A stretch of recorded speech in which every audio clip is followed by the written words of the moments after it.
Good morning. Buenos días. No, hablábamos aquí que el poder absoluto corrompe absolutamente. Eso es así, compadre. Y que no hay nada peor que el comunismo, dígalo. Sí. ¿Qué Bueno. pasa, güey? ¿Qué pasa? ¿Qué pasa? Dígalo. Ellos aprovechan para dispersarme. Bueno, no, es que tuve que reciclarme yo ahí. Miércoles 12. Hoy es el Día Mundial contra el Trabajo Infantil. Debiera ser contra el trabajo, el abuso y la explotación infantil. Eso es uno de los peores delitos que se puede cometer, es negarle el futuro a los niños. Aunque hay distintos pareceres en República Dominicana, hay gente que dice que cierto trabajo infantil ayuda a formarlos como hombres y mujeres de bien y de trabajo. Se usa mucho en el campo, también se usan mucho los padres que llevan a sus labores, ya sea en el taller, a los niños para que vayan creando el hábito del trabajo. Pero cuando hablo de abuso y de explotación, porque hay que ver también algunas formas de explotación. Los niños limpiavidrio, también a los pedigüeños, casi siempre motorizados por adultos. Hay que ver también la prostitución infantil inducida por mayores, el turismo sexual, son puntos que no se tocan mucho. Pero bien, ahí está el trabajo infantil que debió ser erradicado en el 2025. Eso está en los Objetivos de Desarrollo Sostenible de 2015, que dice para el 2025 los países deben comprometerse a erradicar el trabajo infantil. Usted pasa raya, suma, y yo dudo que en 2025, que está pasado mañana, se haya erradicado el trabajo infantil. Con esa palabra, con ese saludo, comenzamos esta jornada. Se despierta con CDN. Bueno, pues buenos días, Nelson, Yulisa, Catherine, amigos que nos sintonizan hoy miércoles 12 de junio. Y como señalaba Nelson, hoy es un día que hay que recordar siempre, pero que las políticas públicas tienen que recordar sobre todo la erradicación del trabajo infantil. Y aunque la República Dominicana ha hecho importantes avances en lo que respecta a suscripción de compromisos y empoderamiento del sector empresarial también, incluso el trabajo infantil agrícola, que son quizás las últimas manifestaciones que pueda haber sobre el tema, ciertamente que hay un increciendo de explotación infantil, y lo vemos como señalaba el editorial del Caribe, en los semáforos, en las redes de pedigüeños que están ahí porque son redes, y porque detrás de las redes hay pescadores.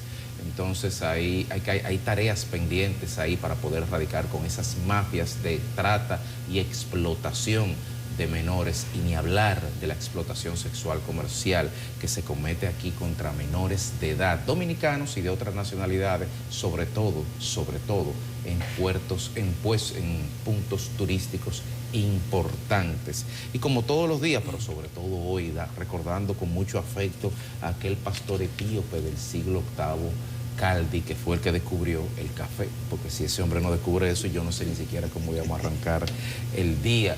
A diferencia de los tambores de guerra, del audio aquel que circuló hace varios años en unos grupos de WhatsApp, suenan los tambores de reforma fiscal. Ahora todo el que quiera hablar de algo, pues habla de reforma, a favor o en contra. Así que no dejemos de pensar en eso. Ahora somos más reformistas que Balaguer. Hablemos de reforma porque es necesario hablarlo, pero hablarlo sobre todo con responsabilidad, con honestidad y con transparencia.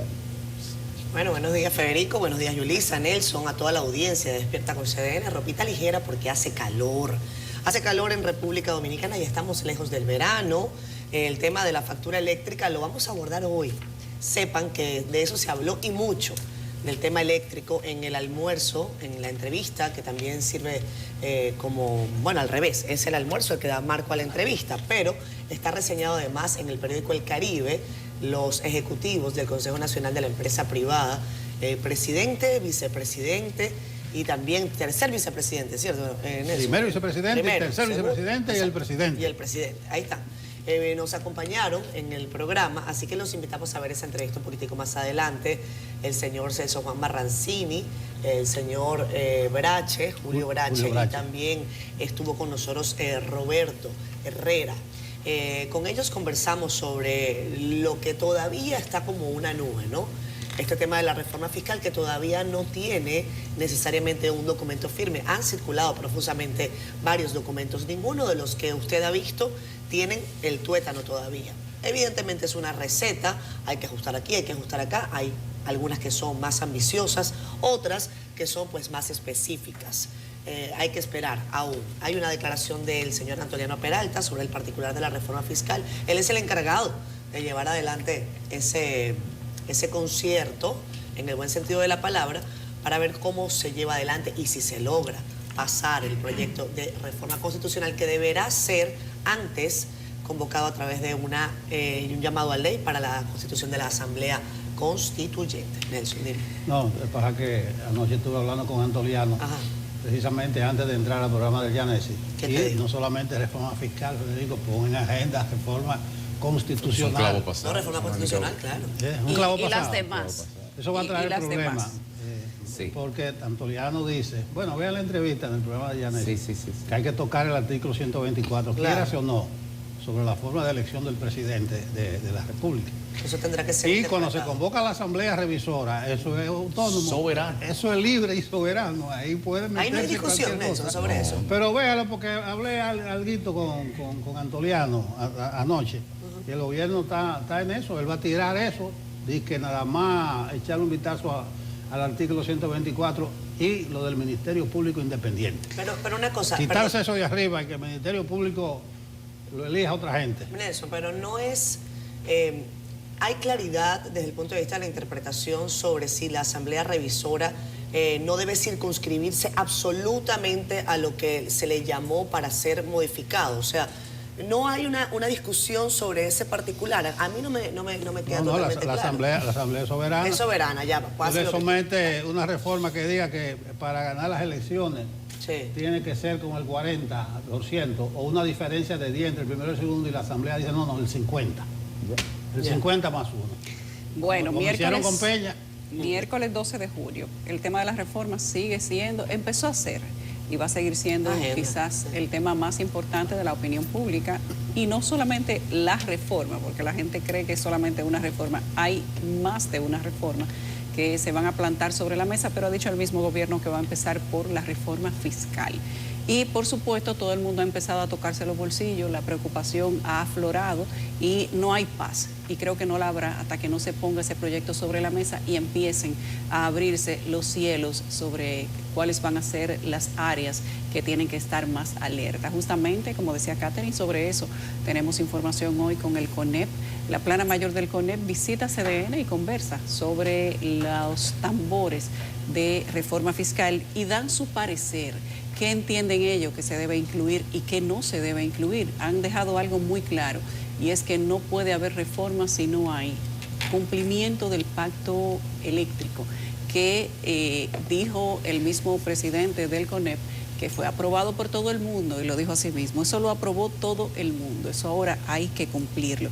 Y que esta no puede ser una vez más para un parcho fiscal. Dijeron, eso no lo va a aceptar el CONEP, un parcho fiscal esta vez. Tiene que ser una reforma real. Y no significa que haya que grabar más cosas con ITEVIS, porque ellos mismos dicen, quedan muy pocas cosas por ponerle ITEVIS. República Dominicana vive su temporada de reformas y mientras también pasan otras cosas. Hoy el tema es si creció el precio del arroz. Nosotros vamos a dar una pasada por algunos mercados el día de hoy para que ustedes confirmen o vean a través de nuestras cámaras qué está pasando en los mercados de la capital respecto de los precios de la comida. Hay informaciones publicadas en medios de circulación nacional que dicen que hasta un 26% de aumento tiene la libra de arroz en diferentes zonas. El ministro de Agricultura niega que eso sea de esa manera, pero vamos nosotros a salir directamente con nuestras cámaras a ver qué es lo que está pasando. Hoy se instala el bufete, entre comillas, de administración en Haití y le vamos a estar dando seguimiento. Según había dicho Kenia, tras la instalación del bufete de administración de este primer ministro y su gabinete en Haití, se suponía que una semana después, a 2 semanas, han dicho 2 semanas y lo han repetido varias veces, 2 semanas, cuando se cumple ese plazo dicen 2 semanas más. Pues Hoy ha llegado el plazo, se instala este gabinete que es de transición, veremos cuánto dura esa transición, pero además si a partir de la instalación del día de hoy entonces se empiezan a contar las famosas 2 semanas que ha dicho el presidente de Kenia para que empiecen a llegar las fuerzas. Decían ellos que iniciarían con 1.000 hombres. Nosotros no somos quienes para juzgar si entre los 1.000 hombres de Kenia, lo que queda de la policía de Haití, versus las 15.000 personas que son miembros de las bandas violentas y a las que no le importa nada en ese medio país, pero estaremos pendientes y República Dominicana vive de manera permanente en alerta máxima. Hoy nosotros hablamos de esto y de muchas cosas más y le damos seguimiento a las ratas de Danilo porque han respondido sus correligionarios en favor, en contra de su partido y de otros partidos y ustedes verán lo que han dicho los demás políticos del Partido de la Liberación Dominicana y los que se fueron, muy importante. ¿Qué dicen los que se fueron de que el presidente Medina les haya llamado ratas? Pobre de las ratas, porque ahora lo comparan con los políticos, con algunos políticos, porque hay algunos que son muy buenos. Veamos qué nos trae el periódico El Caribe y CDN con las noticias del día para que ustedes estén informados. Francisco Medrano nos cuenta cómo amanece el país. Adelante, Francisco. Hola, ¿qué tal? Buenos días, Yulisa. Saludos a todo el equipo de Despierta con CBN y a los amigos televidentes que están en sintonía a esta hora. Vamos de inmediato a colocar en pantalla las informaciones que tiene el periódico de nuestra casa, El Caribe, en su portada en este día. Y lo hacemos con el presidente y primer vicepresidente del Consejo Nacional de la Empresa Privada, quienes proponen convocar a toda la sociedad en el proceso de reforma. En otro tema, el gobierno ejecutó en 5 meses el 42% de los ingresos y el 39% del gasto para el periodo completo. El déficit financiero fue proyectado en 231.312.1 millones de pesos y a la fecha del corte estaba en 42.861 millones de pesos. Además, en la edición de este miércoles, con la salida del PLD, entrarán nuevos representantes de la Fuerza del Pueblo en el Consejo Nacional de la Magistratura. También saldría Miriam Germán Brito. Y cerramos en Santiago Oeste, donde comunitarios realizaron una caminata en rechazo al trabajo infantil. Vamos a compartir con todos ustedes la contraportada del periódico El Caribe esta mañana y lo hacemos con informaciones del mundo de los deportes. Hablamos de la selección dominicana de fútbol de mayores que doblegó de manera fácil y por goleada de 4-0 a Islas Vírgenes Británicas en su segundo partido de las clasificatorias de la CONCACAF para la Copa Mundial de la FIFA 2026. Les invitamos para que accedan a nuestro portal digital www.cdn.com.do. Aquí usted puede conocer otras importantes informaciones como esta que tenemos en pantalla justo en este momento. Y es que imputados en el asalto del Banco Popular, Jorge Luis Estrella Arias y su primo Eddie Emmanuel, pues este martes desvincularon a Ezequiel de este hecho. También ampliamos los detalles sobre las declaraciones del consultor jurídico del Poder Ejecutivo, Antoniano Peralta, quien habló sobre la elección presidencial y cómo podría afectar en la reforma a la Carta Magna. Y finalizamos en las digitales de CDN con legisladores que abandonaron las filas del PLD, que calificaron como desesperadas las declaraciones del expresidente Danilo Medina, quien llamó ratas a los que han traicionado a la organización política. Así que todas estas informaciones pueden ser ampliadas en nuestro portal digital www.cdn.com.do y también les invitamos para que adquiera la edición impresa del periódico El Caribe. Es todo de nuestra parte, seguimos con más en Despierta con CDN.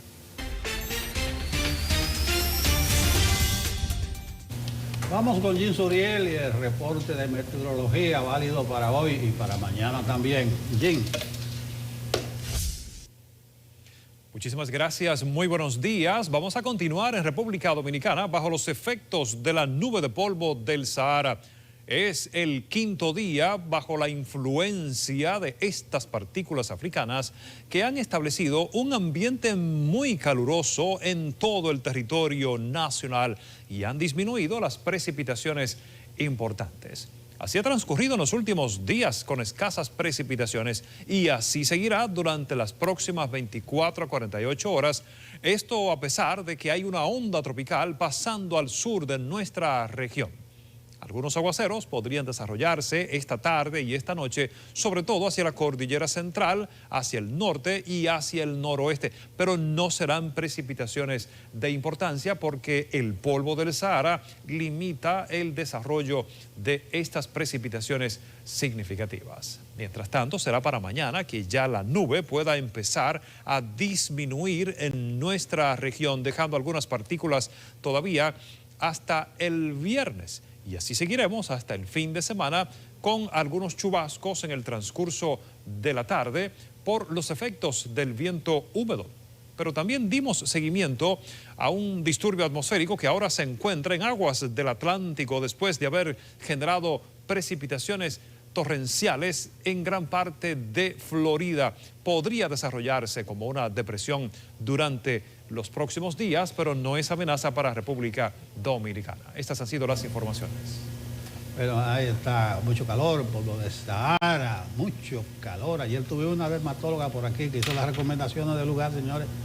Cuídese del solazo, principalmente del mediodía. Bueno, vamos con sus comentarios en Facebook Live, rapidito por allí. Los saludamos, Kelvin Torres, gracias, amigo, por estar siempre conectado. Nos conecta Odani Peña. Hola, desde Atlanta. Siendo honestos, me fui de República Dominicana por la inseguridad. Odani, un abrazo para ti. Esperamos que vuelvas pronto. Esperamos que, bueno, evidentemente el asunto de la inseguridad es algo que refleja el descontento de mucha gente. Si no me equivoco, es el primer dolor de cabeza de los dominicanos según las últimas encuestas. Casi siempre es entre el primero y el segundo en las encuestas más recientes. Precio de la vida y lo que cuesta vivir, la comida, etcétera, y la inseguridad. Gracias, Odani. Un abrazo para ti. Jacqueline Pérez está con nosotros, nos manda buenos días y bendiciones desde Atomayor. Comenta Henry Santana. Buenos días, equipo, desde Higüey. Los apagones dándonos duro toda la noche. Bueno, Henry, un abrazo. Dime. Ah, no, es Flaco que está aquí hablando de otra cosa. Cristian Segura, como él a veces comparte con nosotros en el programa, yo digo, nada, a lo mejor quiere hacer Tiene una llamada telefónica. Una llamada telefónica, Flaco. Cristian Segura, buenos días para ese gran equipo, gracias. Desde Villa Olímpica, Santiago, gracias, amigo. Ramón García, pobres ratas, las igualan con los políticos. Es su opinión. Es que el asunto con los términos, ¿no? Cuando se introducen términos de ese tipo en la dinámica de la opinión pública, entonces evidentemente pues se vuelve un desaguisado, se pierden las formas, ¿no? Y uno no sabe, es igual que cuando utilizan el término perros o perras, hablando de los animales y lo quieren asociar con algún tipo de político, después se ensucia el lenguaje. A mí no me gusta, pero bueno, ha sido la palabra del expresidente Danilo Medina y nosotros somos fieles a su comentario, no le estamos agregando nada. Héctor Franco, buenos días. Esa reiterada, ahí está otra vez, el tema de las ratas, de parte de Danilo, podría traerle problemas con Paquita, la del barrio. Mientras tanto, Leonel de lejos con su gripe, en lo que Abinader instala el famoso candado de la reelección. A lo mejor se curó ya el presidente análisis del día. Guadalupe Graciano, desde los Negros de Asua. Gracias, Guadalupe. Buenos días, despierta con CDN. Este es el comienzo de una temporada de calor. Esto está fuerte desde las terrenas. Gracias, Jeffrey. Saludos para ti, José Santana de Chaps. La única diferencia es que si tú estás en las terrenas, tú seguramente tienes un agua de coco fresquita más cerca que nosotros. Así que refréscate, tómate tu agüita de coco, hidrátate. Felipe Padilla con nosotros dice que ya es grave el tema del agua en Cienfuegos, que dice, tenemos un acueducto y un canal desde donde se abastece. Hermosas blusas, dice Yulisa. Mira, nos están piropeando. Que están muy buenas mozas las dos. Gracias. Un abrazo. Jocelyn Martínez, no, ya la saludé. Y Deleuzo Hermano Lejos Frica. Abrazo para todos. Son las 7:24. Tenemos que irnos a la pausa comercial. Venimos enseguida.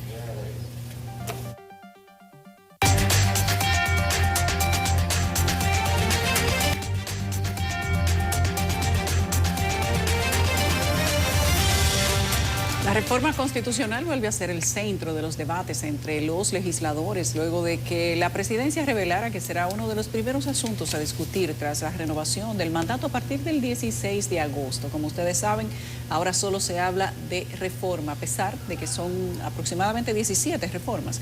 Solamente se está hablando de 2. Reforma constitucional que tocaría tangencialmente, y dicen ellos que sin malicia, el artículo que tiene que ver con la repostulación o la forma de cómo se elige el presidente, y la que tiene que ver con los impuestos, qué tanto vamos a tener que ponerlo las manos en los bolsillos a partir del 16 de agosto. Legisladores de la oposición creen que el mandatario intentaría valerse de la reforma a la Carta Magna para tratar de mantenerse en el poder más allá del 2028, como si no creyeran en las reiteradas veces que ha dicho que no lo hará. Nuestra compañera Yarilis Calcaño ha estado por el Congreso y nos cuenta la siguiente historia. Yo salgo el 28 de aquí y no vuelvo más. Con esta afirmación, el presidente Luis Abinader aseguró que no buscará repostularse al cargo y que el interés por modificar la Constitución tampoco va en esa dirección. Sin embargo, legisladores de los partidos de oposición dudan de la palabra del mandatario e insisten en el riesgo que conlleva abrir esa puerta. Yo en este país yo no le creo a nadie ahora mismo, para que tú sepas. Ahora mismo no, este país es difícil de creerle a un presidente que no va más, un presidente populista. Cuando el presidente envía una propuesta de reforma constitucional, ya está a merced de los asambleístas hacer propuestas que vayan más allá de lo que el presidente plantea. A lo mejor se estaría hablando de que si estamos en 2/3 partes, a lo mejor las 3/4 partes para ese candado. Otro que tampoco confía en lo dicho por el gobernante es el presidente del Consejo de Unidad Evangélica, CODUE, quien considera además que la reforma a la Carta Magna no es una prioridad. Nosotros no tenemos confianza una vez se debata, se abra la Constitución de la República una reforma constitucional. Ojalá que él pueda demostrar realmente el estado de necesidad para hacer esa reforma. En declaraciones recientes, el presidente Abinader dijo que la reforma constitucional busca esencialmente poner los candados y reafirmar el establecimiento de un ministerio público independiente. Entiendo que para existir un ministerio público independiente no es necesario modificar la Constitución. A partir del 16 de agosto, el partido de gobierno tendrá mayoría congresual para pasar la reforma constitucional. Sin embargo, ha dado garantías de la búsqueda de consenso. Yarilis Calcaño, CDN. Interesante lo que dice Dani Guzmán. Yo en este país no le creo a nadie. Atención, Kelvin. A partir de hoy, ese corte de Dani Guzmán tiene que estar en la batería de materiales, de contenidos de Despierta con CDN. Yo en este país no le creo a nadie. El corte de Dani, yo en este país no le creo a nadie. Oh, sí. Miren, el tema de la reforma, yo le preguntaba a ustedes, compañeros, porque bueno, evidentemente no tengo el detalle, no tengo la información sobre si hay o no duda de que una vez se llame a esa asamblea revisora, que tendrá que llamarse a través de una ley, si esa asamblea revisora tiene posibilidad total, como dice Nelson, es soberana a hacer lo que le plazca y no circunscribirse a las características por las que fue convocada, a las 2 o 3 solicitudes por las que haya sido convocada. Según Nelson y mis compañeros, tiene soberanía total, puede hacer lo que quiera. Y eso evidentemente genera algún tipo de peligro, eso evidentemente va a hacer que mucha gente se oponga.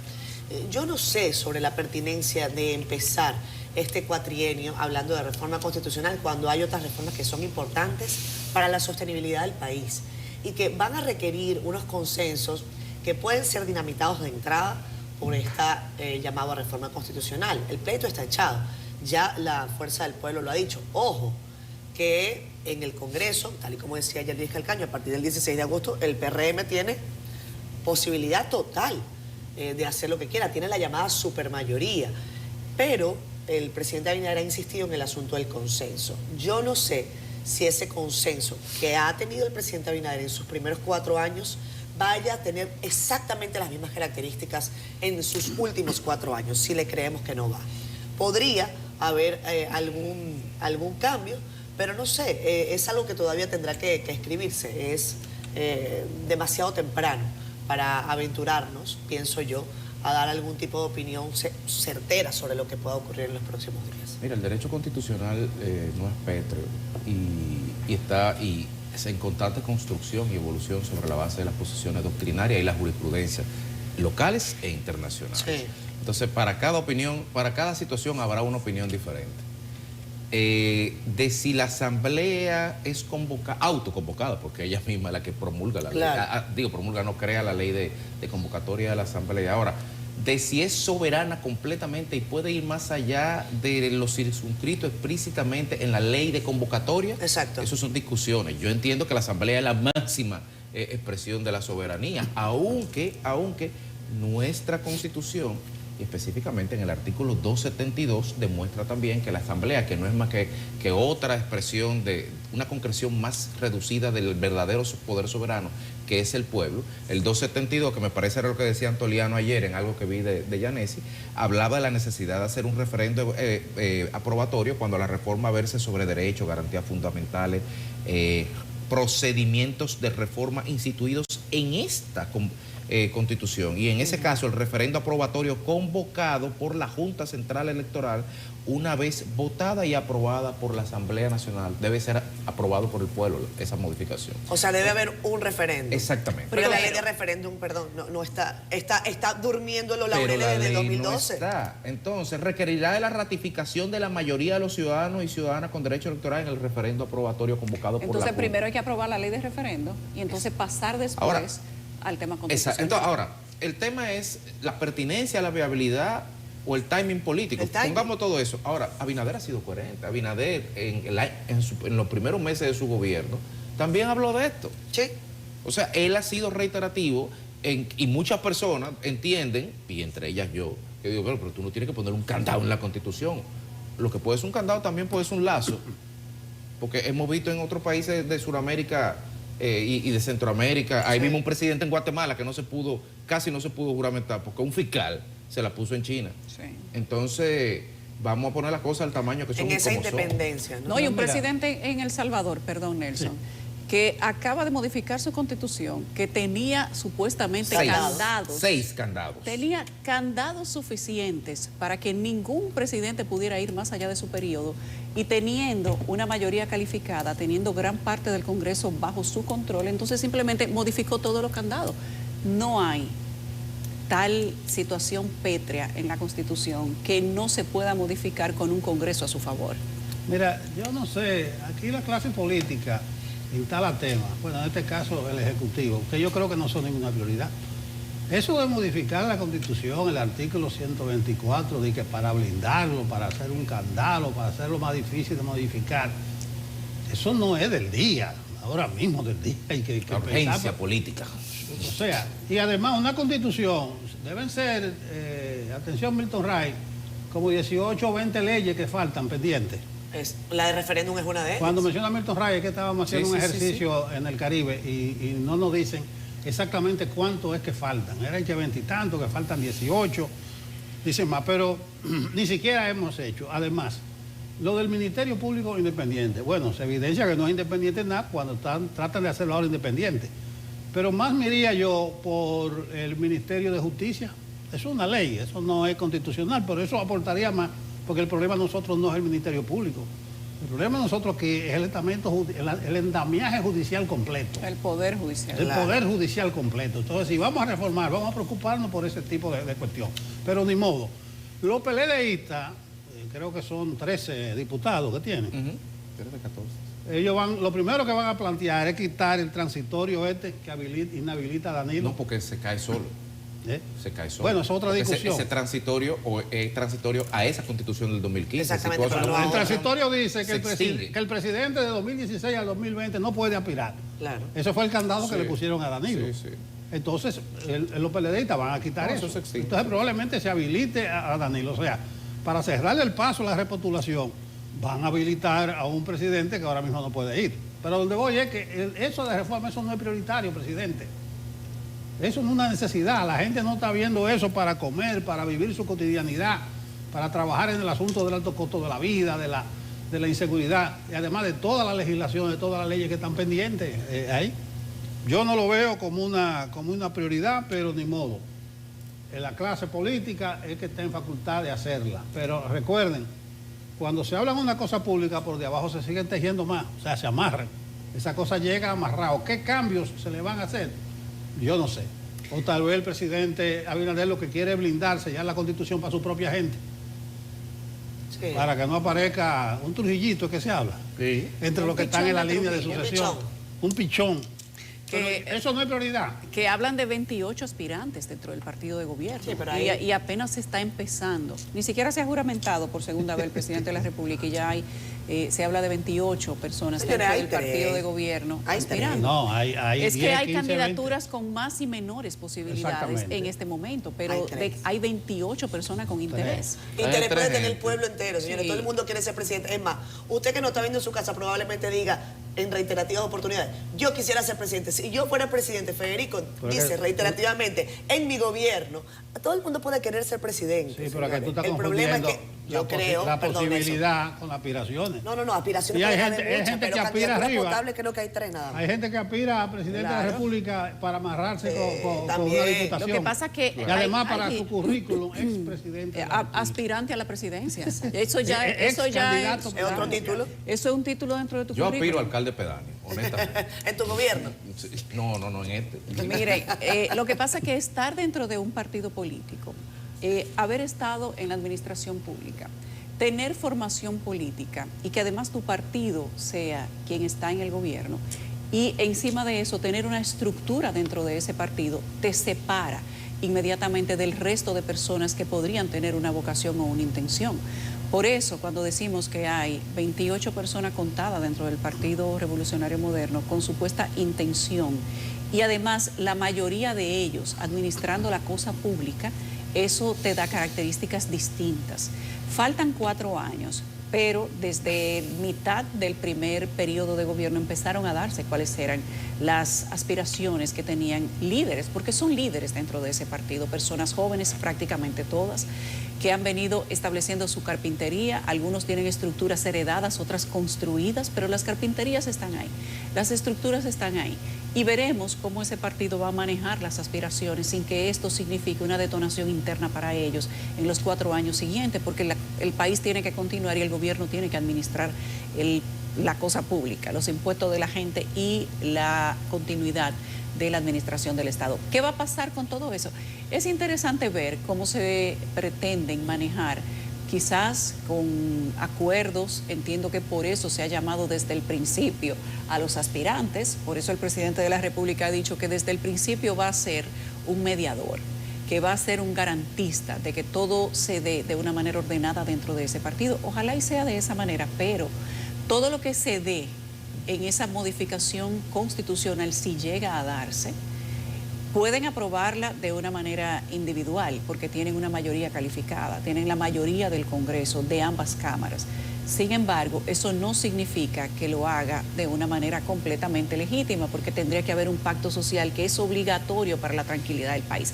Ahora, todo lo que se ponga en esa nueva constitución, si llega a hacerse, que todavía eso no es una realidad, puede ser también un ejercicio social para ver qué piensa todo el mundo de una modificación constitucional y no hacerse. Pero de hacerlo, eso impactaría de una manera directa todas las aspiraciones, los periodos y la forma de gobernar de quienes vienen detrás del actual presidente de la República.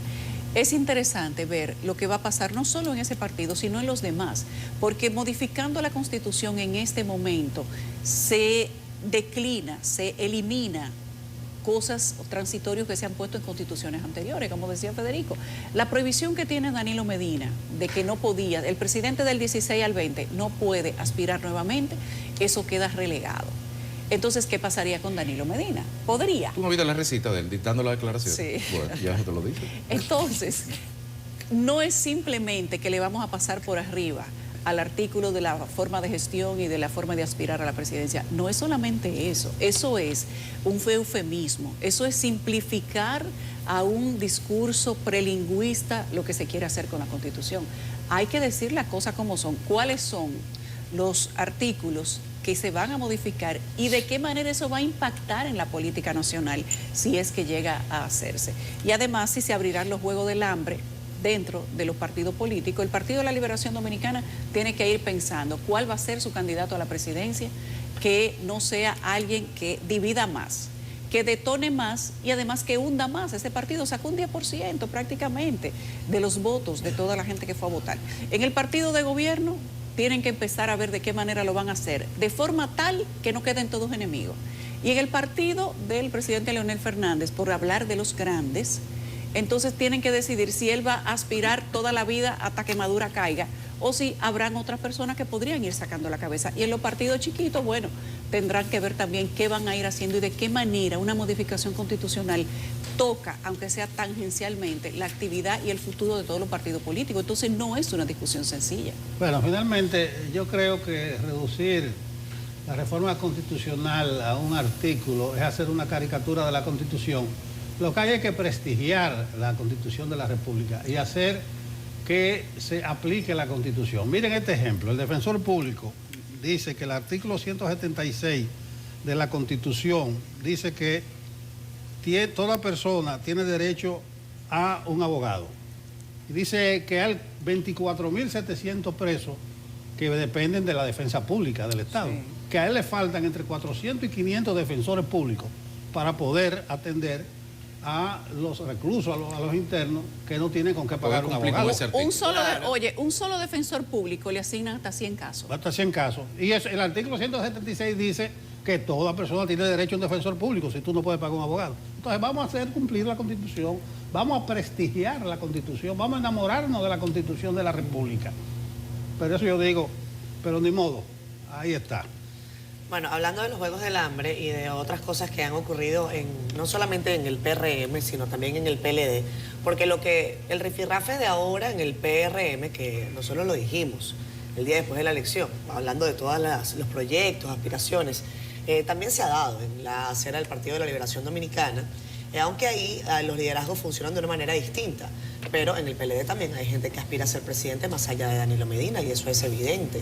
Y quizás eso es parte de lo que ha motivado que se armara esa refriega a lo interno del Partido Morado, que usted podría decir es válido o no, y que usted puede decir fue ingente el esfuerzo, porque bueno, ahí está Danilo Medina y va a ser presidente de esa organización político-partidaria. Vamos a hablar de los legisladores que abandonaron precisamente el PLD y que están calificando esas declaraciones de Danilo Medina en donde los llamó ratas como una desesperación, como unas declaraciones desesperadas. Vamos a escuchar a continuación un reporte. Veamos.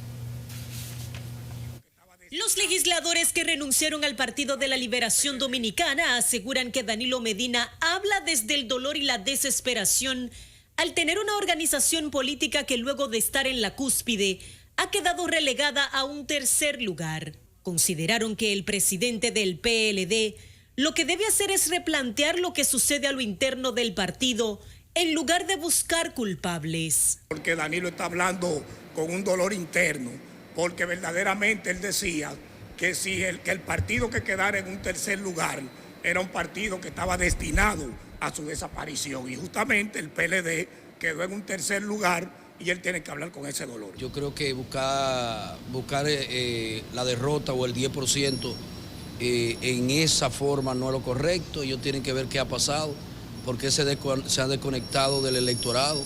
Aunque la expresión utilizada por Danilo Medina ha causado todo un revuelo, los PLDistas aseguran que se trata de una forma directa de calificar a aquellos que no han sido leales. Cuando la gente entiende que el barco se está hundiendo, ¿cuáles son los primeros que saltan? Son las ratas. La gente que mandó a votar por otro candidato que no era el de nosotros. Gente que se quedó sin ir a votar en su casa tranquilo. Yo no sé si son ratas o como quieran llamarse, pero a los tránsfugas, que nos dejen trabajar tranquilos. En el audiovisual en el que Medina tilda de ratas a los supuestos traidores del PLD, exhorta también a la integración partidaria, al asegurar que la organización morada sigue siendo un partido de futuro. Yarilis Calcaño, CDN. Yo creo que el presidente Danilo Medina no tenía quizás, o piensa uno desde la ignorancia, no sabía qué era el resultado que iban a traer sus palabras, de decirles rata, porque ahora inclusive hay que ver quién se siente rata. No necesariamente el que se fue, el que socavó el partido, el que se fue para un partido distinto, le cayó atrás a Leonel Fernández, se siente una rata ida del Partido de la Liberación ¿Y qué Dominicana. tipo de rata? También, porque hay niveles. Hay de alcantarilla y de laboratorio. Y la de laboratorio le han hecho mucho bien y a hay la de humanidad. rata de compañía, hay ratas de compañía, ojo, que son las que tú le pasas la mano, la tienes en tu casa en una jaulita y no la dejas salir. Pero, ¿a quiénes específicamente se refería? Él no fue tan específico, sin embargo, pareciera que se refería a la gente que se fue. Pero cuando él dice, los que han estado socavando el Desde Partido de adentro. la Liberación Dominicana. Se socava desde adentro. Desde adentro. Y él dice desde adentro, él lo dice. Socava desde adentro. Hay que ver qué quiere decir el presidente Danilo Medina, pero probablemente él tenga que hacer todavía una limpieza de rata. Bueno, el PLD tiene muchos ratones de biblioteca, recuerden esa expresión, que es, bueno, los círculos de estudio Que formaron no- muchos ratones que de no es biblioteca. despectiva. No es despectivo, son gente que vive en una biblioteca leyendo y hay muchos leídos en el, Y escribidos también. en el PLD. A lo mejor se refiere a ellos le decían ratoncitos de biblioteca, aquel PLD de entonces, los de que andaban descalzos. Mira, yo honestamente creo que no es a los que salieron, a los que le está hablando Danilo. Y además lo creo por el momento en el que Danilo lo dijo. No nos podemos olvidar el contexto. ¿En qué momento Danilo dio esas declaraciones en donde llamó ratas a estas personas? ¿Eso ocurrió o el día de la reunión del Comité Central en donde se estaba debatiendo si Danilo seguía o no por la refriega que armaron los que están hoy dentro del partido? Esa declaración se dio ese día o el día siguiente. Hay una duda sobre si fue el mismo día o si fue al día siguiente. No fue durante la campaña que Danilo los llamó ratas cuando pudo haberlo hecho. Es el momento en el que se da. Por eso yo creo que Danilo se refiere a sus compañeros todavía actuales dentro del PLD que buscaron la manera y que, ojo, es Danilo que los está llamando así. Yo no los voy a llamar de esa manera. Porque yo honestamente no creo que los que difieran de la posición del líder máximo del partido deban ser llamados de esa forma. No, yo lo que creo es que bueno, que puede haber disidencia siempre y cuando sea una disidencia constructiva, sea una disidencia para que el partido se solidifique. Y no, ojo, porque la visión de Danilo es como que bueno, que ellos quieren socavar al PLD desde abajo. Y yo pregunto, ¿es socavar al PLD desde adentro o es cambiar la visión de un liderazgo al que consideran que ya no les representa? Esa es una pregunta válida.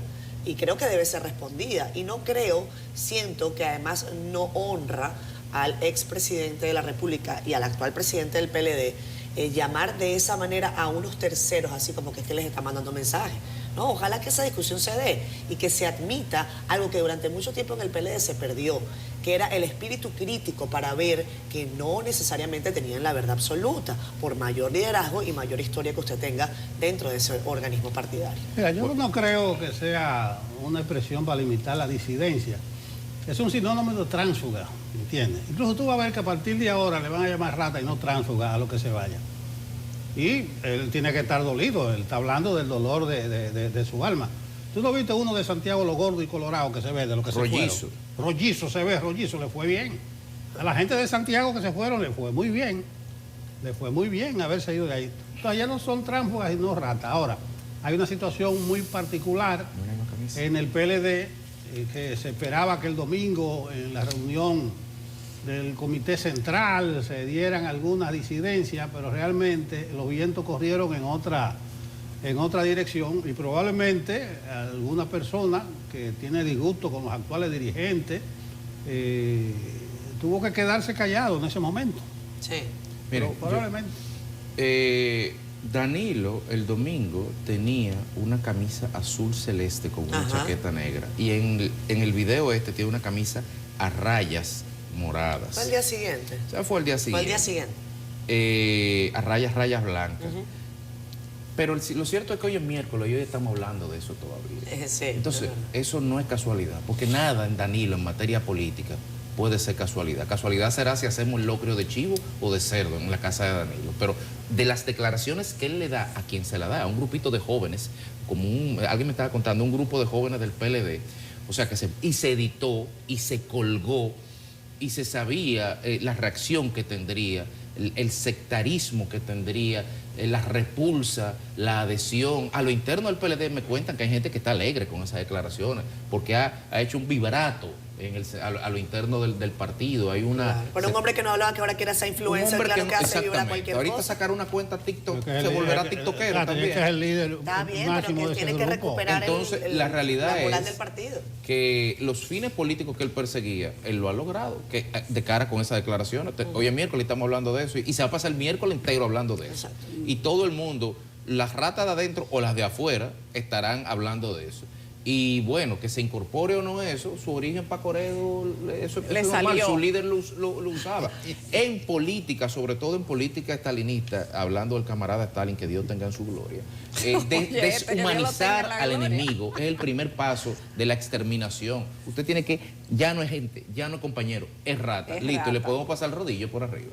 Cuando la gente entienda que son eso, entonces tú das el siguiente paso. El presidente Medina, hay que decir, que era una persona que no hablaba. Y el hecho de que ahora él sea tan elocuente, pues resulta que le llama la atención a la gente y eso no va a pasar desapercibido. Y si ahora también quiere ser TikToker porque es activo en redes sociales, ha sido un cambio de 0 a 100 en 4 años. Porque la verdad es que ha sido de esa manera. No tenía en el pasado la necesidad de hablar tanto porque entendía que lo tenía todo. Entendía además que su partido, que en aquel momento parece que no tenía rata, sino personas honorables que luego fueron presos para bien o para mal, que otro grupo los abandonó, algunos se quedaron con él, pero tuvo una participación de miembros muy variopinta. No le dejaba o no le permitía necesidad al presidente Danilo Medina de ser tan elocuente como lo es ahora.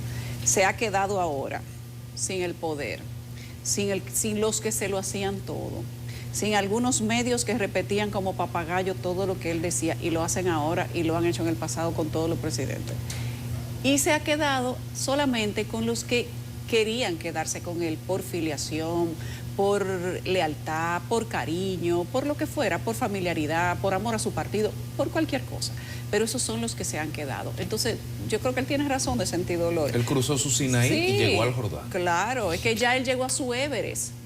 Ya él llegó a su Everest en el pasado. Ahora está bajando en el Everest. Quizá en Cumbo es que está en la parte más peligrosa. Pero hay gente que lo ha calado 2 veces. Sí, bueno, veremos cuántas veces lo escala Danilo. Es motivo hasta de caricaturas.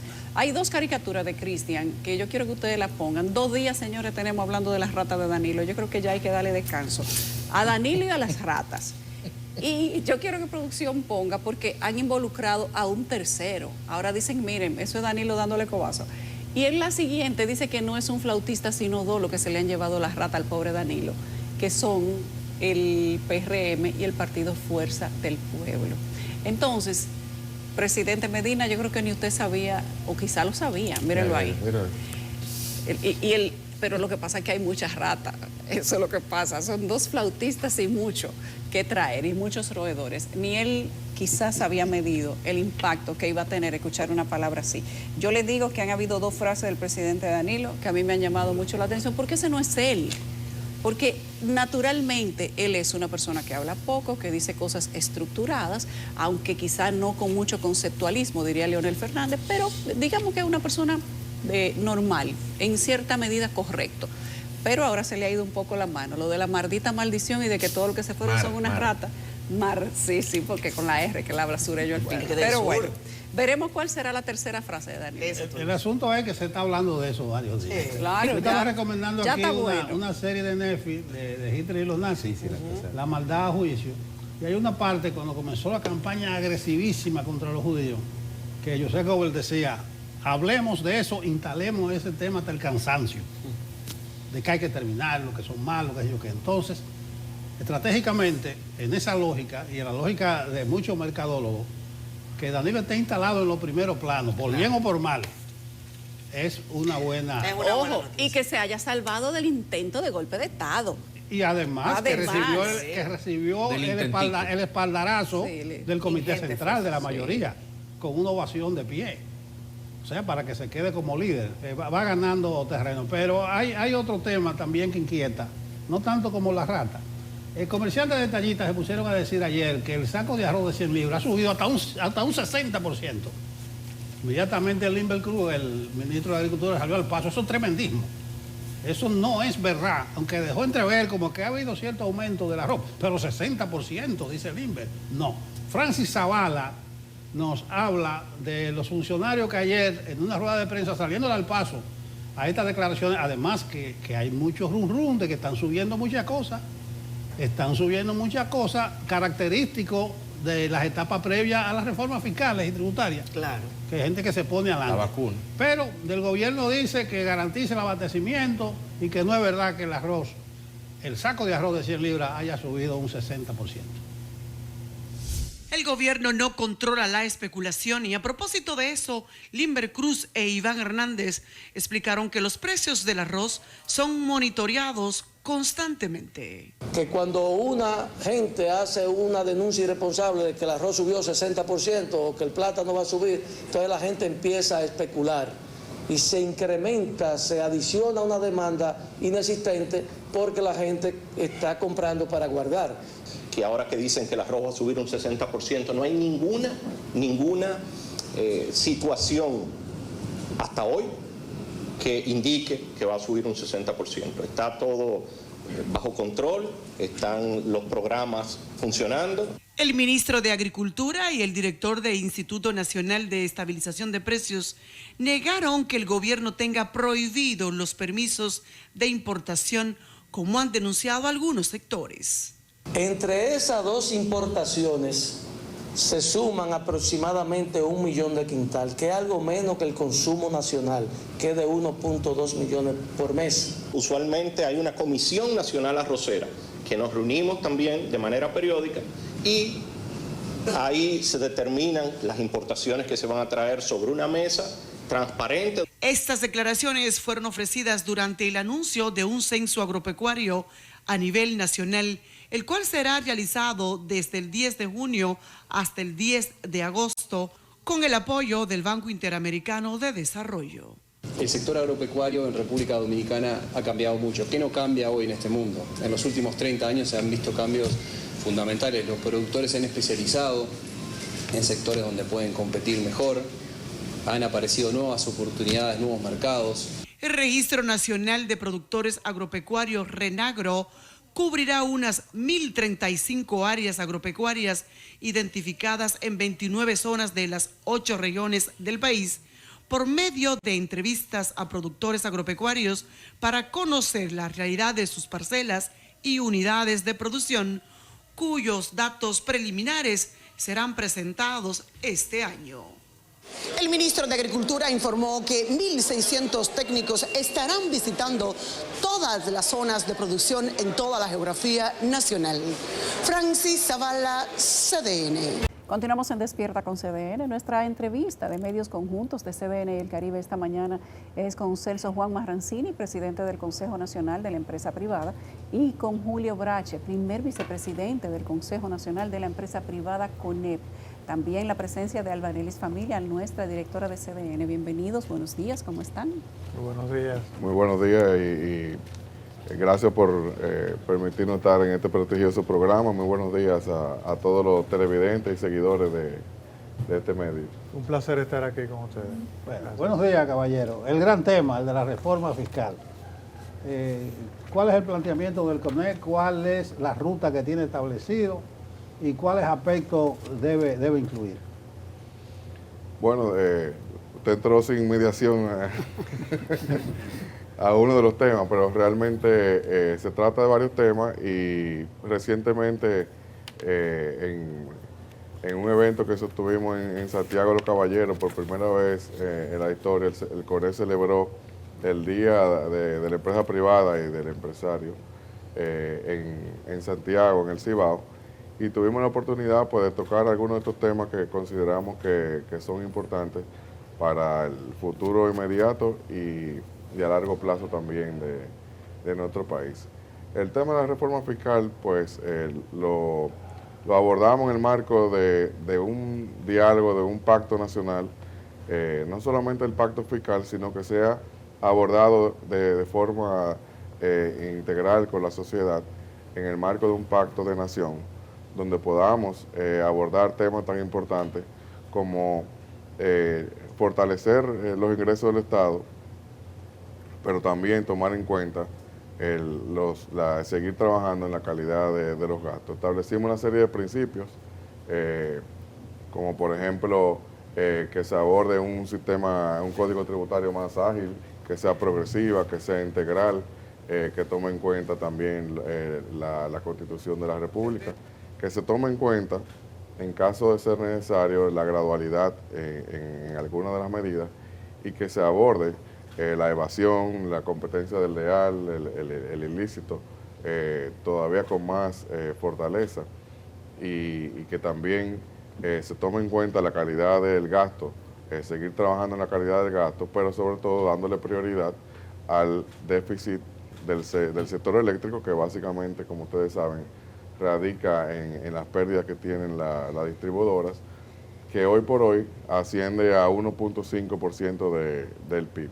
O sea, estamos hablando de que el déficit fiscal consolidado, tomando en cuenta todos los componentes, asciende a 5% del PIB, que son 6.000 millones de dólares. De eso, un 1.5 está en el sector eléctrico. Es decir, que gran parte de la solución de la reforma pues la encontramos en poder solucionar y darle una solución definitiva a las pérdidas en el sector eléctrico. En los últimos años, las empresas y la industria... Claro. A pagar esos motores precisamente de crecimiento. Es una inquietud que tenemos y tal como dijo Celso Juan, lo que esperamos también es que las medidas que se implementen sean de manera gradual y sobre todo que no sean inflacionarias para el consumidor, porque entonces empiezan a crearse distorsiones. Y también hay un tema que muchas empresas tienen en el futuro a corto plazo inversiones por venir. Y hay muchas empresas que tienen incentivos que pensamos que a través de este diálogo se deben de mantener para que esas inversiones continúen en su ritmo acelerado como lo han hecho hasta ahora. Sí, muchísimas gracias por estar aquí, don Celso Juan, don Julio, con nosotros. Escuchaba yo justamente en el evento al que hacía referencia don Celso Juan, a la vicepresidenta, que hacía mucho énfasis en que cómo reducir el gasto, sino eficientizarlo por el tema de la paz social. Y en el sentido de que si hay paz social, hay más inversiones extranjeras, hay más inversión local. Entonces, ¿cómo machear eso? Con que el gobierno mantenga esos subsidios a la clase pobre y que va de repente va a seguir con el subsidio al sector eléctrico y que se pueda también llegar al desarrollo y que puedan ustedes aportar más y el gobierno no dejar de gastar. Sí, bueno, precisamente incluso al finalizar el año pasado el CONEP en el marco de la 10ª Convención Empresarial pues hizo una serie de propuestas estratégicas para el bienestar de los dominicanos y de eso se trata. Nuestro país ha tenido un crecimiento con paz social y con estabilidad política de más de 50 años. Hoy por hoy vivimos gozamos de un clima de confianza que permite tener la mayor inversión extranjera de la región, que permite mantener ese crecimiento económico, incluso en temas que todavía, en momentos donde todavía convulsos en el mundo, con incertidumbre en temas macroeconómicos, pero también con tensiones geopolíticas, como ustedes saben, en Ucrania y en Israel y Palestina, y eso realmente es algo que resalta en nuestro país, ese equilibrio entre estabilidad política, paz social y crecimiento económico. Y de eso se trata, que estos temas se aborden dentro de ese marco. Cómo poder impulsar el país a los próximos 20, 30 años, partiendo de que de una historia que incluso cuando lo comparamos con los países de la región es una historia de éxito. Entonces, por eso es importante el diálogo y sobre todo también la participación de todo el liderazgo nacional, el político, empresarial y social, para que estos temas se revisen con una visión de nación y con una visión de que sigamos impulsando el empleo, la inversión, la paz social y generando todavía más oportunidades para los dominicanos, sobre todo para los jóvenes. Hablamos de propuestas específicas del CONEP para el tema de la reforma fiscal.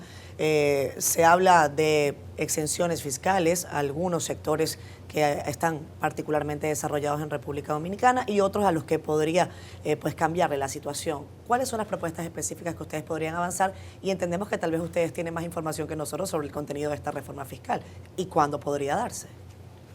Bueno, nosotros realmente no tenemos propuestas específicas todavía porque no se ha presentado un proyecto que nos permita pues establecer el diálogo a ese nivel de detalle todavía. Hemos puesto sobre la mesa varios pilares, varios principios que entendemos que son importantes a considerar, como lo que detallé hace unos minutos.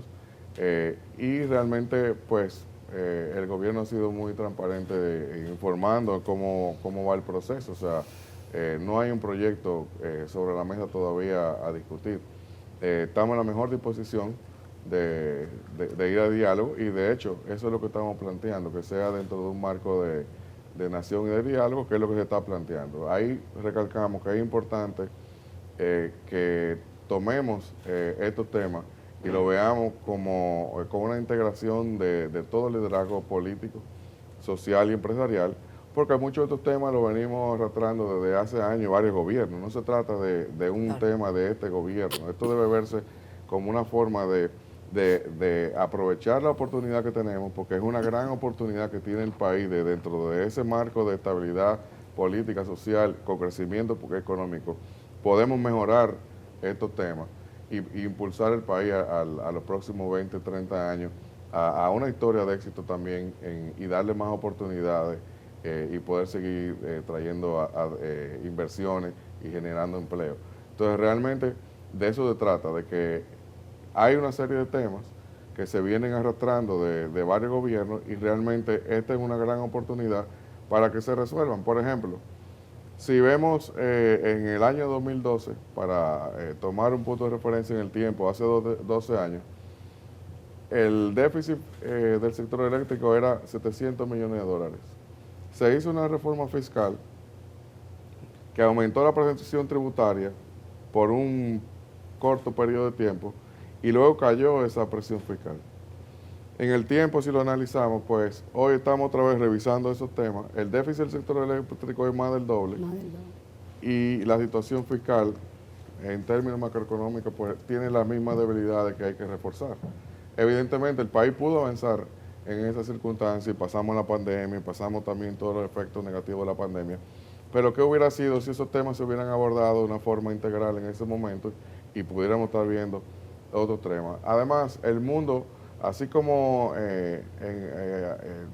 anteriormente dije que tenemos que siempre tomar en cuenta que hay temas de incertidumbre como la macroeconomía y también las tensiones geopolíticas, pero también plantea una oportunidad ahora mismo enorme, porque dentro de toda esa situación pues hay cambios importantes. O sea, estamos viendo una tendencia de traer la manufactura hacia Estados Unidos y las regiones circundantes, lo que llaman el nearshoring, que es una realidad. Vemos como México se beneficia de más de 50 mil millones de dólares al año de inversión extranjera, solamente por el nearshoring. La República Dominicana puede hacerlo. También hay una tendencia muy importante, como lo es la manufactura de semiconductores y todos los componentes estratégicos para la industria americana. Y realmente el país tiene esa oportunidad. También hay oportunidad, vemos cómo el turismo sigue creciendo, vemos cómo las zonas francas se siguen desarrollando. Entonces es un momento propicio para fortalecer estos temas y poder darle un impulso todavía mayor al país para que siga siendo una historia de éxito. Yo creo que con esto también, como un complemento a tu pregunta, tenemos que agradecer que existe un ambiente de diálogo propicio para tomar y corregir lo que todavía tenemos que corregir. El gobierno siempre se ha manifestado en querer hacer las cosas por consenso. Creemos que es una oportunidad muy buena, tal como dice Celso, de tomar las acciones que faltan por tomar. Por ejemplo, el tema de combatir los ilícitos es una parte del diálogo de la reforma. Ya se habló del tema del sector eléctrico Y también tenemos que ver hacia adelante la mejor gestión posible también para que se le cobre a los que no están pagando ahora mismo. Tapar los huecos que existen en las contribuciones fiscales y sobre todo ver qué país queremos hacia adelante, que siga trayendo inversión extranjera, que sigan desarrollándose las inversiones locales y sobre todo que no perdamos competitividad con los demás países de la región, sobre todo ahora que hay esa oportunidad tan importante del nearshoring. Si queremos traer empresas que vengan al país a instalarse, que han salido de Asia, por ejemplo, y quieren estar más cerca del mercado americano, tenemos que tener las condiciones propicias para que esas empresas vengan aquí a establecerse. A raíz de los resultados de mayo 19, el gobierno acumuló un poder legislativo considerable que le permite impulsar toda la batería de reformas posibles, incluyendo de manera unilateral una constitucional. Y el presidente ha puesto sobre la mesa no solamente el tema fiscal, sino 12 reformas, 12 grandes acuerdos adicionales que lo venía de su primer periodo. El empresariado, ¿cómo ve las otras reformas que también inciden en la fiscal en esta discusión que tenemos? El tema de la reforma laboral, el tema de la reforma a la seguridad social, por ejemplo, por solo citar dos. ¿Cómo aborda la necesidad de una manera más integral, revolucionar todos los pendientes que hay ahora mismo? Bueno, realmente son muchos temas y hay que, dentro de ese marco de diálogo y de que son temas que deben abordarse, pues debemos también hacer un orden de ir priorizando los temas para poder ser lo más exitoso posible en cada uno. Una de esas reformas muy importantes que se revise es la de la educación. El gasto de educación, pues, se logró llevar al 4% del PIB con mucho esfuerzo. Sin embargo, la calidad de la educación todavía no logra ser la que se necesita para dotar a las generaciones presentes y futuras de las herramientas que necesitan para sentarse con éxito en un mercado laboral tan cambiante por la gran transformación tecnológica que está ocurriendo y para poder aprovechar esas oportunidades que hemos mencionado. Entonces ese es un tema que realmente amerita un diálogo nacional, pero también un movimiento similar al del 4% que se enfoque en buscar cuáles son los puntos clave para poder alcanzar esa calidad en la educación, que es un tema de mediano y largo plazo, porque realmente los efectos se irán viendo en el tiempo, no lo vamos a ver mañana, pero que son necesarios para que en el mañana la generación siguiente pues tenga realmente las herramientas para insertarse. Y ahí vemos dos temas fundamentales. Uno es subir el nivel y la estabilidad de las autoridades del Ministerio de Educación, donde ha habido una alta rotación, si lo vemos en un periodo de tiempo. De nuevo, no se trata de analizar un gobierno, si lo vemos en un periodo de tiempo de 12, 14 años, pues en promedio los ministros rotados, cada uno en menos de 2 años se cambia, con ellos cambian una gran cantidad de funcionarios, se pierde la continuidad de la política. Pero también el sindicato, o sea, es un sindicato que por su actuar se ha visto que su interés dista del interés nacional. El interés nacional es que con el esfuerzo que está haciendo esa gran inversión del 4% de PIB, casi 300.000 millones de pesos al año, se está invirtiendo por la calidad de la educación. Sin embargo, a veces vemos que las prioridades son otras y básicamente son intereses más del gremio que el interés nacional. Entonces realmente eso no puede funcionar así. Eso no puede haber intereses divergentes en un tema tan sensible para el país, sobre todo que estamos hablando de educación pública, es un servicio público. Si ellos quieren poner un negocio, pues eso está en su derecho, pero esto se trata de un servicio público que los ciudadanos pagamos con los impuestos y que necesitamos para poder transformar el país, para alcanzar mayores niveles de calidad en la educación. Señor Brache. Con eso mismo yo pienso que el país debe actuar como una empresa. En una empresa tú haces una planificación estratégica para conocer las fortalezas y las debilidades. Esta parte del diálogo precisamente viene a enfocar eso. ¿Cuáles son nuestras fortalezas como país? Pero también hay que enfocarse en las debilidades que tenemos. Y una de ellas es el sistema educativo. Nosotros no podemos continuar hacia adelante con un sistema educativo donde las pruebas PISA estamos dentro de los últimos lugares a nivel mundial. Entonces, la cantidad de dinero que se ha invertido en los últimos 10, 15 años, después que se ha establecido el 4%, a veces nos preguntamos para qué ha servido, cuáles son los resultados. Pero las pruebas PISA hablan por sí solas. No es posible que nosotros estemos en matemática, en comprensión, en el penúltimo lugar de todos los países del mundo. Entonces, eso es algo que tenemos que cuestionarnos. Y hay que mejorar la calidad docente, hay que mejorar el tema de los libros de texto. Hay muchas cosas por hacer todavía en el área de educación y como hemos visto, es algo que hay que enfocarse. Tenemos que hacer una pausa comercial que va a ser breve. Al regreso vamos a continuar esta entrevista de medios conjuntos de CDN y el Caribe con Julio Brache, primer vicepresidente del CONEP, y con el señor Celso Marrancini, presidente del CONEP. Ya venimos. Regresamos a Despierta con CDN. Nuestros invitados para la entrevista de medios conjuntos hoy son el presidente del CONEP, Celso Juan Marrancini, y Julio Brache, primer vicepresidente del CONEP. Tenemos varios temas que ustedes han delimitado respecto de una reforma fiscal que parecería ser inminente. También tenemos una reforma constitucional dentro de 7 reformas que ha anunciado el gobierno central que dice no hay manera de que se paren y que eso traerá progreso al país y ojalá así sea. Sin embargo, cada vez que se habla de hacer una reforma al país, terminan pagando los que siempre pagan un poco más.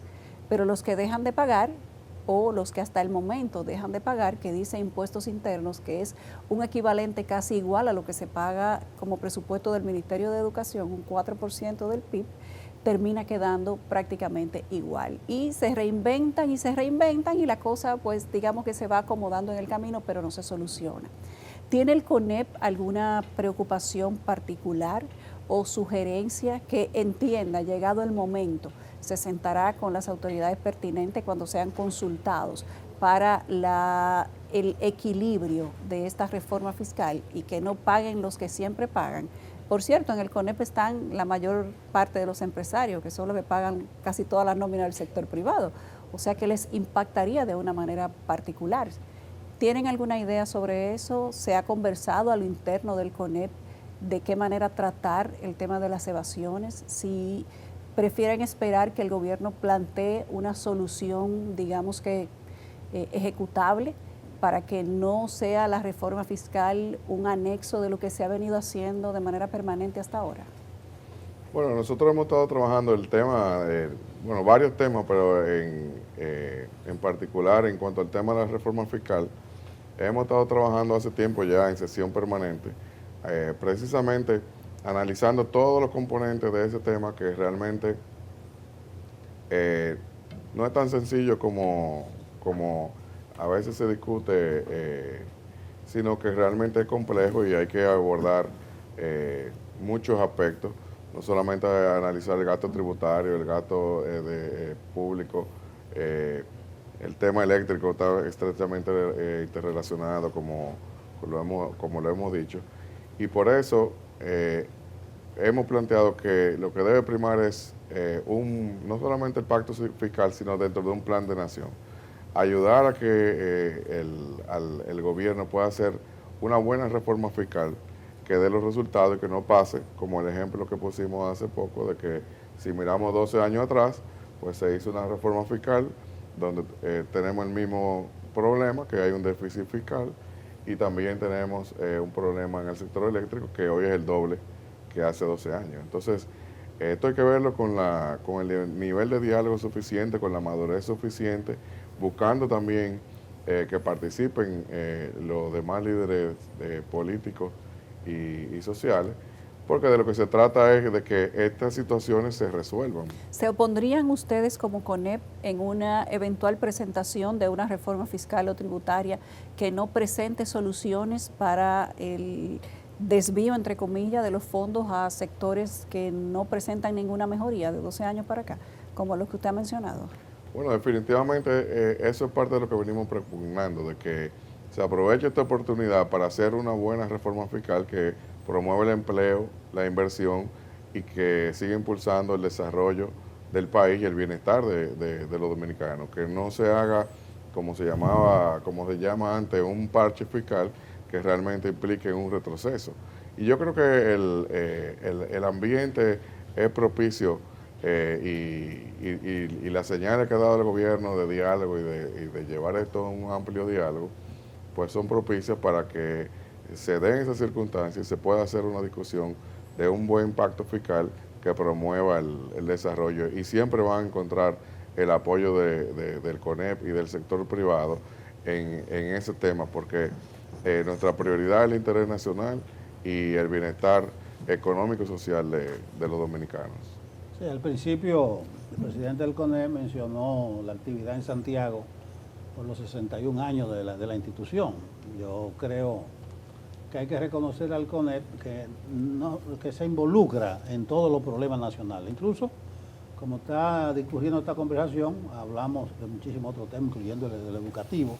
Cuando son problemas nacionales, las elecciones, la democracia, el CONEP siempre da un paso al frente, hace propuestas, busca la concertación, convoca al diálogo.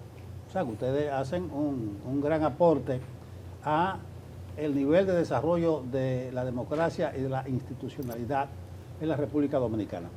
No sé, en ese contexto general, si la conformidad del CONEP con lo que hay es tal que sobra la pregunta de hablar de seguridad jurídica, del clima de inversiones. Vamos a hacer esa valoración brevemente. ¿Ustedes están tan conformes con todo que sobra la pregunta? Bueno, lo que hemos estado discutiendo, hay retos, pero realmente, y como lo dijimos al inicio del programa, hay que resaltar el nivel de confianza que gozamos en nuestro país, el clima de confianza económico, la estabilidad política, que de hecho, justamente acabado de pasar un proceso electoral, pues hemos visto como cada vez más se fortalece nuestra democracia, con unas elecciones que realmente fueron un ejemplo, que evidentemente hay retos para mejorarlo, pero cuando vemos hacia atrás, realmente hay que resaltar la madurez del liderazgo político de todos los dominicanos que ejercieron su deber y su derecho en paz y en orden, y una Junta Central Electoral que organizó un proceso transparente y que ya a las 10 de la noche el liderazgo político había reconocido los ganadores. Eso no es usual cuando analizamos la región. Nosotros debemos reconocer lo que tenemos como país, es un tesoro, y realmente por eso todos estos temas hay que abordarlo con mucha madera, pero partiendo de ese punto, de que nosotros tenemos un clima de confianza propicio para que en un país donde prima el diálogo se pueda llegar a los mejores acuerdos y todos los sectores participar. Realmente es una gran oportunidad la que tenemos para poder seguir avanzando y seguir en la ruta de un país que ya es de ingreso medio, que le queda todavía muchísimo por ofrecer a sus ciudadanos de bienestar, de oportunidades. Tenemos todavía una gran población que espera muchas oportunidades, pero realmente esta es la forma de hacerlo. Pero partiendo del hecho de que hemos avanzado mucho económicamente, socialmente, con paz social y con estabilidad política, y que podemos seguir haciéndolo, porque lo que está primando en la región es la polarización, es la falta de diálogo, es la falta de buscar acuerdos. Y ahora nosotros tenemos que dar el ejemplo con estas reformas y apoyar, no verlo de la manera, yo sé que no es fácil, pero verlo de la forma menos politizada posible, porque se trata de apoyar al gobierno de turno para llegar a esos acuerdos. Si lo vemos en muchos de estos temas, varios gobiernos han hecho el mejor esfuerzo y genuino esfuerzo de mejorar la educación, de resolver el tema eléctrico, de resolver el déficit fiscal, pero no se pudieron llegar a los acuerdos que permanecieran en el tiempo y tomar las medidas que fueran apoyadas por la mayoría y que permanecieran en el tiempo lo suficiente. Entonces realmente hay que resaltar ese clima de confianza que hay, que nos sirve de catapulta para seguir avanzando. Yo creo que siempre hay áreas de mejora en todo, tanto en una empresa. Cuando se va a hacer, volviendo al tema de la planificación estratégica, teníamos un asesor que fue preguntándole a gerente por gerente, ¿en qué se puede mejorar tu área? En tal cosa. Y llegó donde uno que le dijo, no, aquí no hay nada que mejorar. Se está cancelado inmediatamente, porque siempre hay un área de mejora en tu empresa, al igual que en el gobierno. O sea, precisamente este diálogo que queremos hacer es para aportar las ideas donde se pueden mejorar las cosas.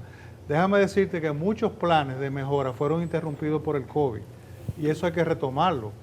O sea, hay muchas áreas que se querían hacer la mejora del lugar con los presupuestos adecuados, pero todo eso hubo que dedicarlo al sector salud durante el COVID, a poner la vacuna, la mascarilla, todo el plan de sanidad. Eso ahora creó un déficit precisamente que cuando viene a entrar, porque tú dices, ¿por qué hay que hacer la reforma ahora? Bueno, tenemos un déficit que hay que corregir. Ese déficit viene acumulado si se duplicó cuando el COVID, en el 2020-2021. Si seguimos por el camino y no tomamos las correcciones del lugar, las clasificadoras internacionales, que son Moody y Fitch, van a restarle la clasificación al país. Y eso nos puede traer problemas futuros con los préstamos y los financiamientos y los bonos que tenemos emitidos hasta ahora. O sea, todo eso hay que tomarlo en cuenta, pero al mismo tiempo, como dije anteriormente, hay que tratar de que la inversión extranjera directa continúe llegando al país, que ya el año pasado sobrepasó los 4.000 millones de dólares en inversión extranjera, y ese clima tenemos que conservarlo y propiciarlo. Hay un aspecto que muchos empresarios se han quedado, y es el tema de la burocracia que hay en el gobierno para emitir los permisos. Bueno, escuchábamos a Coprovi que se quejaba amargamente del Ministerio de Medio Ambiente. ¿Cómo lo ve la Asociación de Industria, ese tema de la burocracia en el gobierno para el tema de las inversiones? ¿Hay alguna mejoría o todavía seguimos? Bueno, mira, yo creo que el encargado de la burocracia cero, que es Peter Prasmovsky, ha hecho un buen trabajo. Todavía hay muchas áreas por corregir y una de ellas es el medio ambiente, que se está haciendo el trabajo para agilizar los permisos. Hemos hecho algunas sugerencias en esa área para ver si con una metodología rápida se emiten los permisos y las renovaciones, sobre todo, de permisos medioambientales de las empresas que ya tengan clasificación A y que sean empresas ya de varios años trabajando. También tú siempre tienes la potestad de fiscalizar después que tú das un permiso. Es como la licencia de conducir. Si tú cometes una infracción, la policía tiene la potestad, una infracción continua, de retirarte la licencia o ponerte puntos. Y ya después que tú caes en eso, ya es muy difícil renovarte la licencia. Lo mismo se aplicaría con los permisos medioambientales. Hay que aprobar los permisos. Ahora, si cometiste una falta, inmediatamente está paralizado el proyecto. O sea, esas son medidas que pueden agilizar. Se han interconectado los sistemas de muchos ministerios para agilizar el mismo tema de los permisos, y sobre todo fíjate cómo se ha hecho con las actas de nacimiento, que ya no hay que legalizarlas, ya todo está entrelazado. Hay muchas áreas por mejorar y medio ambiente todavía se está trabajando para agilizar ese tema de los permisos. Hay dos temas a los que me gustaría que le pusiéramos atención hoy. Uno tiene que ver con la calidad del gasto. Parece que el gobierno no tiene intención de disminuir el gasto. Al contrario, pienso que por las recientes declaraciones busca ampliar el gasto público. Uno de los temas fundamentales cuando se habla de reforma fiscal también está en los subsidios. La empresa privada considera que estamos teniendo un exceso de subsidios en este momento, sobre todo para las clases populares, y de qué manera creen que esto se puede corregir, si sienten que se debe corregir. Y el otro punto es el de la informalidad. Es uno de los problemas mayores de América Latina, no solamente de República Dominicana. ¿Cuáles son las estrategias que se proponen desde el CONE para evitarla o para mejorarla? El tema del gasto hay que verlo también de varios ángulos, pero uno muy importante es ver la calidad del gasto, porque no se trata de reducir el gasto por reducirlo, sino de aumentar la calidad. Por ejemplo, uno de los fenómenos que han ido ocurriendo en el tiempo a medida que el déficit fiscal se mantiene estable gracias al buen manejo de las finanzas públicas, pero es a costa de sacrificar el gasto en inversiones, en las obras que requiere el país para desarrollarse y la ciudadanía también que demanda. El gasto de capital es muy importante que recobre los niveles que permitan al país seguirse desarrollando. Las inversiones, el sector privado aporta casi el 90% de las inversiones de todo el país, pero la capacidad del gobierno de invertir cada vez se ha visto más reducida. Entonces eso es uno de los temas importantes cuando se aborda el tema de la calidad del gasto, que el gobierno pueda aumentar el gasto en inversiones, obviamente transfiriendo gasto ineficiente a gasto más eficiente. El tema eléctrico es la mejor fuente de transferir, de aumentar la calidad del gasto, reduciendo realmente paulatinamente, pero determinadamente, dando las señales definitivas para que ese 1.5% del PIB que se va en la pérdida de las redes, pues se pueda transferir a fortalecer las finanzas públicas. También está el tema de la sostenibilidad de la deuda. Hay parte de esos ingresos que se deben dedicar a sostener la deuda, o sea, a ir amortizando la deuda. También está la deuda cuasi fiscal. Entonces no se trata de reducir el gasto por reducirlo, sino de mejorar la calidad para atender las prioridades, incluso